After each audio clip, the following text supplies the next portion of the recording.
For both of these slides, we're going to move into our next talk. Before we get started, I'd like to thank our sponsors, Adversary, Security, and LLM-assisted, as well as the wonderful St. Mary's University for hosting us today. Today we're going to have a strange challenge. He's going to be talking about AI-assisted phishing. I feel like I'm on Wall Street, and so we're giving us his perspective on that. So everyone, ladies and gentlemen. Thank you, Ben. So this is a overview of a real engagement adversarial simulation that I did while working at TrustedSec. It took about a week and a half of build up, but it was one call, 5 minutes, and I completely bypassed all of the employee verification stuff that needed to happen. So it was a good time. Who am I? I am Shane Jones. I've been doing this for about 10 years now. I started at JP Morgan, worked at Optiv, moved over to BMO's red team before going back to consulting at TrustedSec. I became the GCP subject matter expert at TrustedSec, and I have built and led red team and offensive security operations across my tenure. This AI-assisted phishing methodology is something that I built out of pocket. The client wanted to get it done, and so I got it done. So anybody can really do this. It's very, very straightforward. None of them are exotic at all. Open source intelligence gathering can be done through AI-generated prompts. You can also go through and have it code and go out and reach with curl and all these other, like Selenium for headless browsing, to go out and collect all the data that you need against any given target or any kind of employees. There's also a bunch of open source tools for collecting employee data off of LinkedIn, B2B platforms like Zoom Info, things of that nature, right? And of course, it's all free, it's all public, it's all out on the internet, so long as you have an account that you're willing to give up. Most of the paid services even offer trials, so you end up getting free data. After the OSINT phase, and especially for this specific engagement, most high-level employees, executives, end up speaking publicly, much like I'm doing now. And so it's easy to go out and, I say easy, I would say it's like an 85% chance you're going to find somebody's voice out there. And so you can go and take that and I use 11 Labs to go through and clone all the audio that I used in this engagement. And then obviously I made the call and, I validated that there were some gaps with how they were handling everything.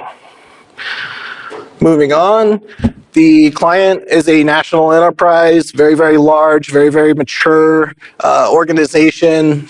Definitely had the whole kit and caboodle in terms of awareness training and incident response.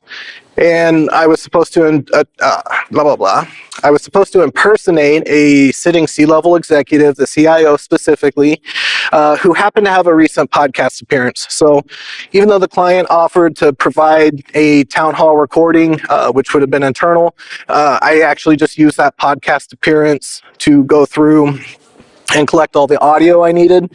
The overall podcast was about 45 minutes long. I did use Audacity and AI to, go in and be a sound engineer and actually pull this gentleman's voice from it. And then, I got explicit permission. Help desk was in scope, and the idea was to reset privileged network admin credentials, so not their actual logins, but domain administrator credentials, which it was a weird engagement to do that because you're not going to log in with a domain admin cred from an external asset. But anyway, like I said, it took about 2 weeks, and the phone call took about 5 minutes. So I initially looked into doing real-time voice cloning. We see deep fakes out there where the video is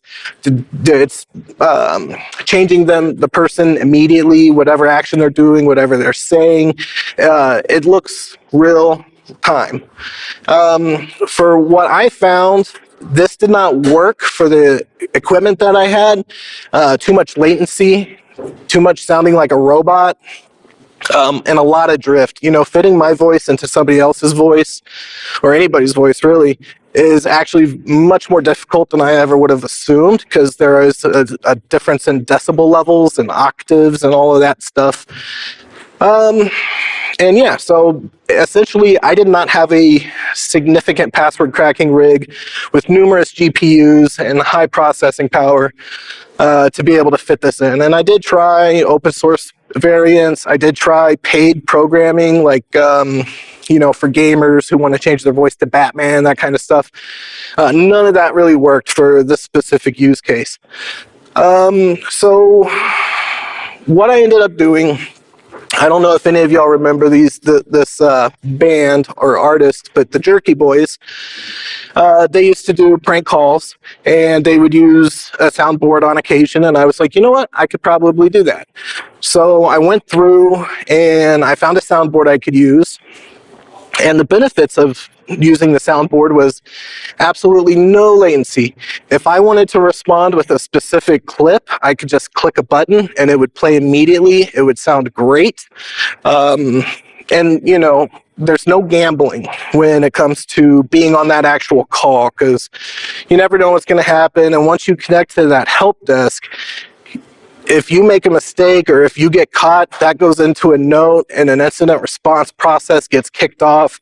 And then you're pretty much dead in the water, especially for a company that has everything that this client had in place. So that's what I ended up going with.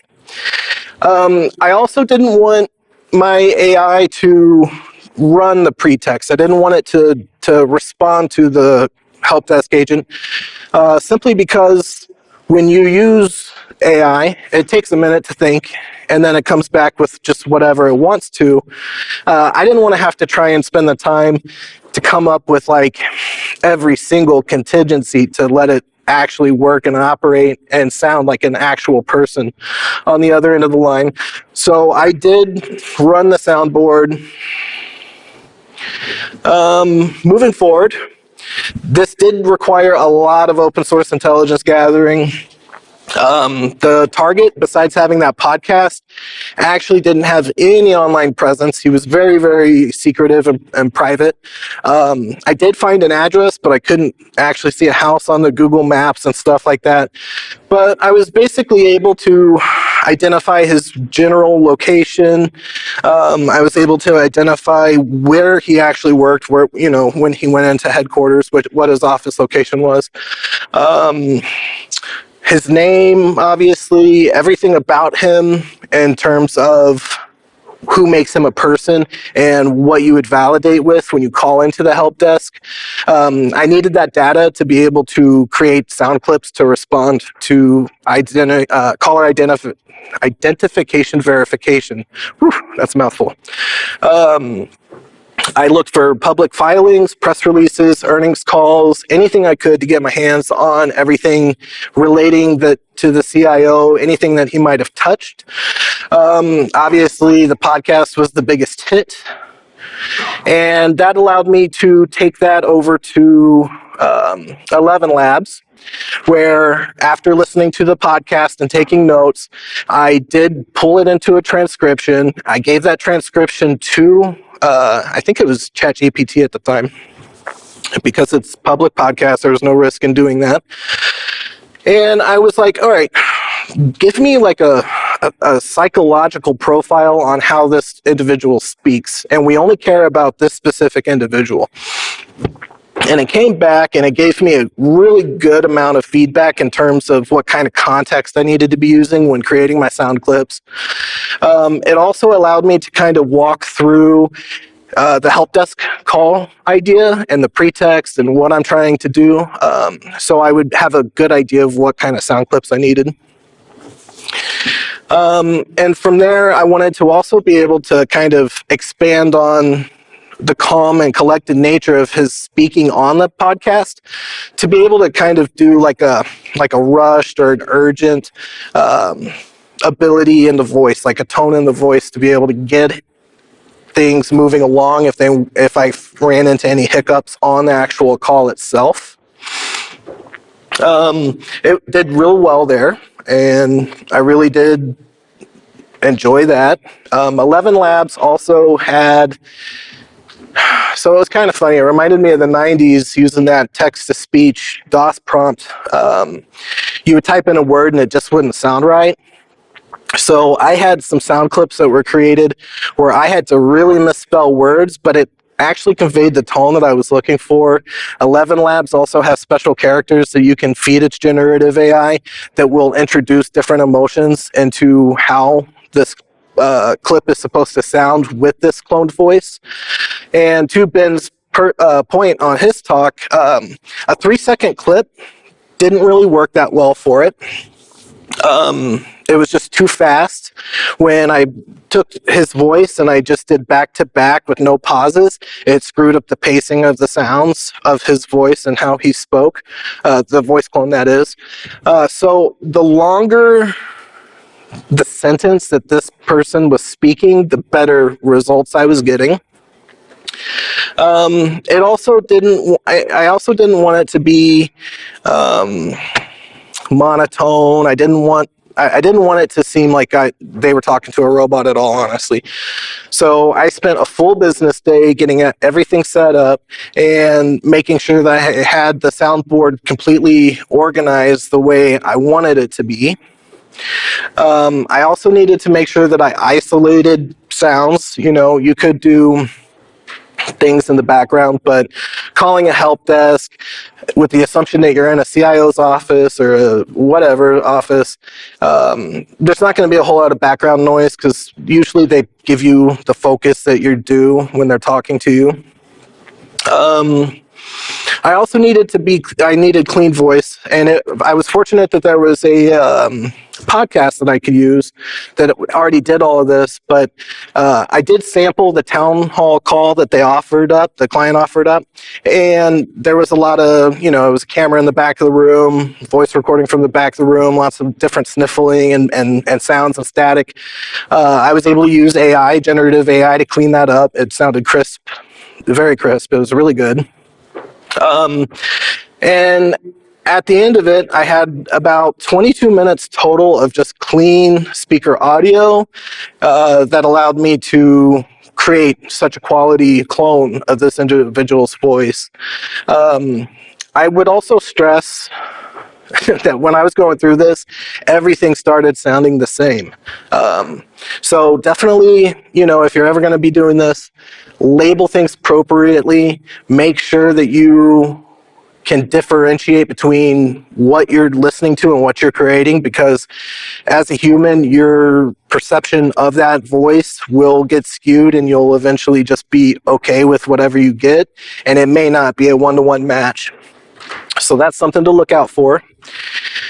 Diving further into the 11 Labs build, I went through and did everything I could, and I came up with about 60 sound clips that I wanted to use based on the help desk walkthrough that I did with ChatGPT.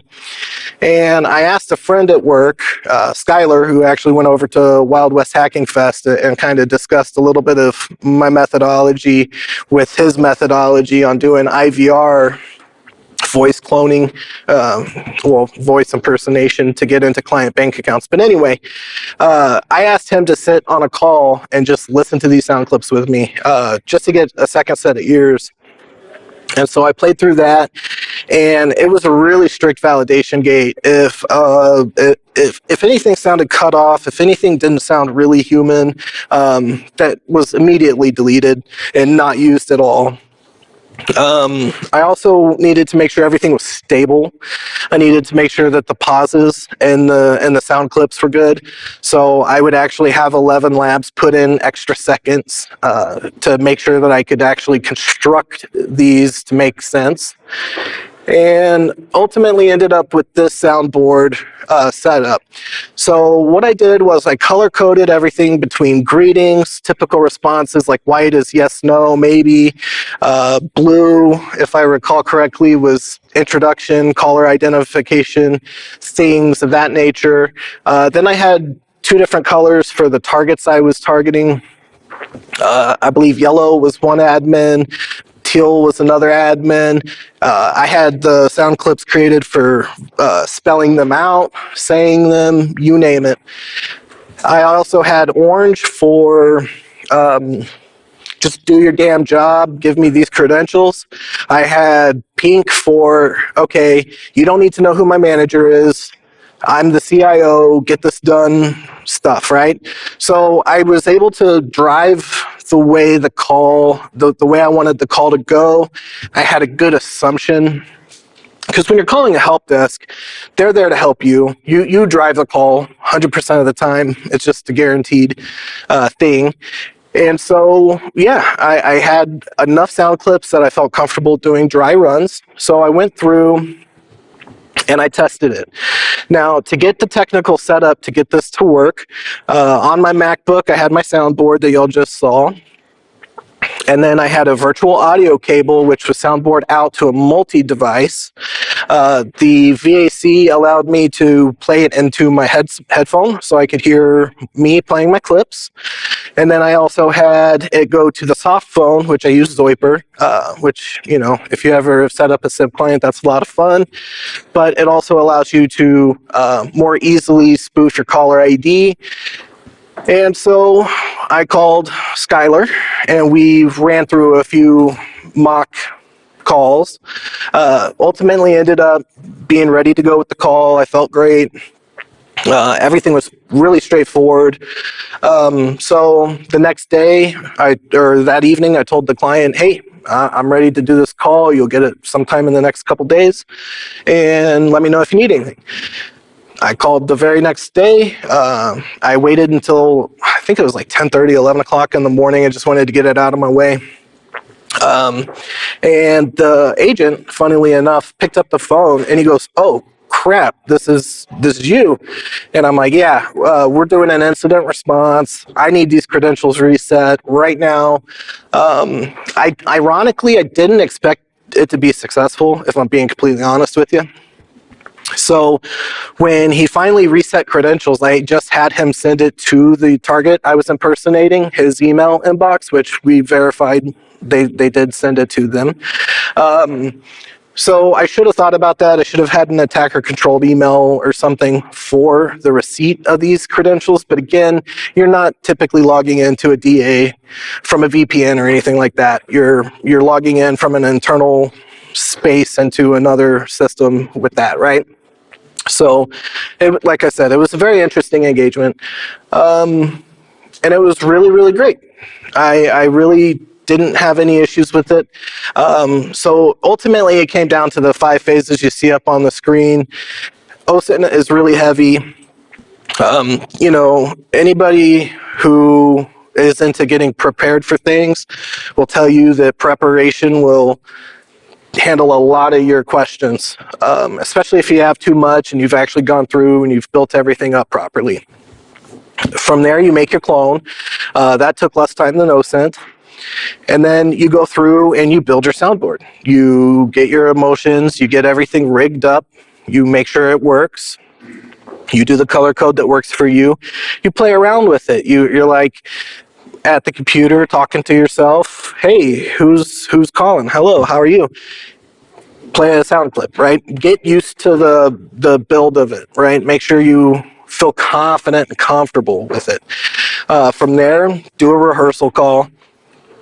And even if this wasn't a voice clone, I highly recommend these. In the 10 years I've been a professional social engineer, I've got to tell you, the dry runs really help get the nerves out of your system.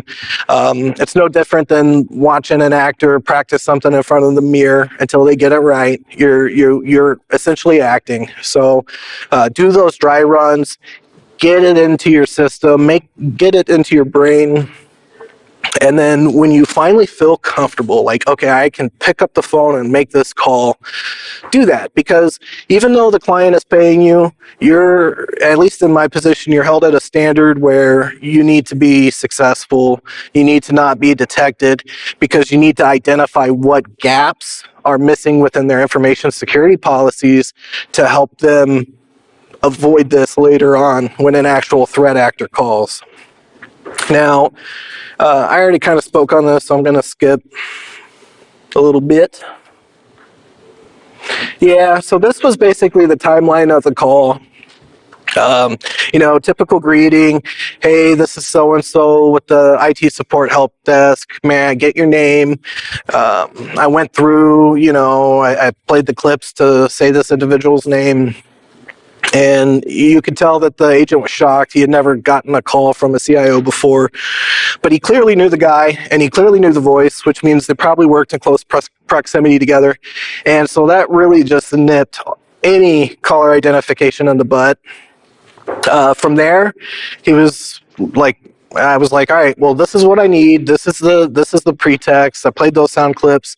And it literally was about a minute and 20 seconds later when he had been like, okay, I reset these credentials. Where do you want me to send them? And then at that point, I called the client. We ended the call. I called the client and I was like, hey, so this is supposedly successful. I didn't have an attacker controlled email to receive these. Can you confirm with the person I impersonated? And they called me back later that afternoon and they thanked me and definitely got those credentials reset. So, to talk about how to defend against this, Ben obviously did it a lot better than I will. But honestly, asking out-of-band questions is probably going to be your best thing. That trips up even me when I'm not having voice AI clone stuff. Like, you got to have some kind of shit test to give anybody on the call, and you can't be afraid of getting fired. Like, it shouldn't be frowned upon to do that. It shouldn't be considered anything negative or anything like that. To be able to just kind of push back and say, like, are you really who you say you are? And walk through your run books, walk through your policies, do engagements like this where you can learn and have a real sample of what to effectively deal with, right? When these come in. And again, real quick, since it's been 25 minutes or so, the caller ID as authentication is really no bueno. Like I said, it's very easy to spoof with your own custom SIP setup. It's just a hint about identity. Back when I worked at JP Morgan, you could actually just use the voice over phone and call as if you're calling from Jamie Dimon's desk. That was a nice little treat while I was there. And yeah, get awareness training. I know that he was talking about how that doesn't really work, but if you don't know what you don't know, you're going to be less protected when it comes down to getting these calls reported. Moving forward, is there any questions? Yes, sir. All in all, how many hours did it?